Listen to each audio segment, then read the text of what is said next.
সমসাময়িক রাজনীতির উত্তাল বাস্তবতায় গড়ে উঠেছে নতুন নাটক জনম জনমে, যেখানে প্রেম শুধু আবেগ নয় বরং ক্ষমতা, সম্পর্ক আর সংঘাতের মাঝে দাঁড়িয়ে থাকা এক নীরব প্রতিরোধ।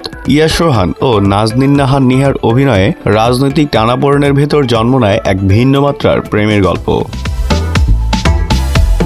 নাটকের কাহিনী আবর্তিত হয়েছে দুই উপজেলা চেয়ারম্যানকে ঘিরে, যার একজন বর্তমান, অন্যজন সাবেক। সামনে নির্বাচন, আর সেই নির্বাচনের মনোনয়ন পেতে শুরু হয় লড়াই। প্রকাশ্য সৌহার্দ্যের আড়ালে জমে ওঠে তীব্র রাজনৈতিক দ্বন্দ্ব। ঠিক সেই দ্বন্দ্বের মাঝেই জড়িয়ে পড়ে দুই পরিবারের সন্তান। ফলে ব্যক্তিগত সম্পর্ক আর রাজনৈতিক শত্রুতা মিলেমিশে তৈরি করে এক জটিল সমীকরণ।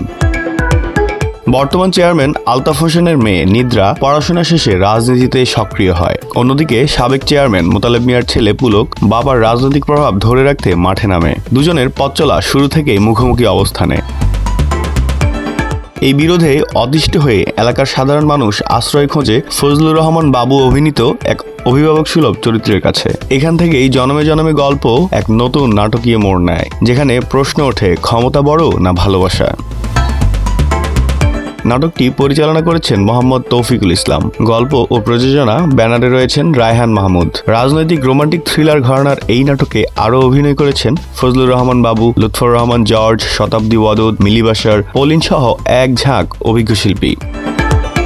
আসন্ন জাতীয় নির্বাচনের আগেই নাটকটি ইউটিউবে মুক্তি দেওয়ার পরিকল্পনা রয়েছে। এই প্রজন্মের জনপ্রিয় অভিনেতা ইয়াশ রোহান সিনেমা ও নাটক দুই মাধ্যমেই সাবলীল অভিনয়ে দর্শকের আস্থা অর্জন করেছে। অন্যদিকে 2020 সালে ফটোশুটের মাধ্যমে সবিজে পা রাখা নাজনীন নাহার নিহা অল্প সময়ে নিজের প্রাণবন্ত উপস্থিতি দিয়ে জায়গা করে নিয়েছেন দর্শকদের হৃদয়ে। প্রেম, ক্ষমতা আর আদর্শের টানাপোড়েনে গড়ে ওঠা এই গল্প দর্শককে প্রশ্ন ছুড়ে দেয়, শেষ পর্যন্ত জিতবে কে, রাজনীতি না ভালোবাসা?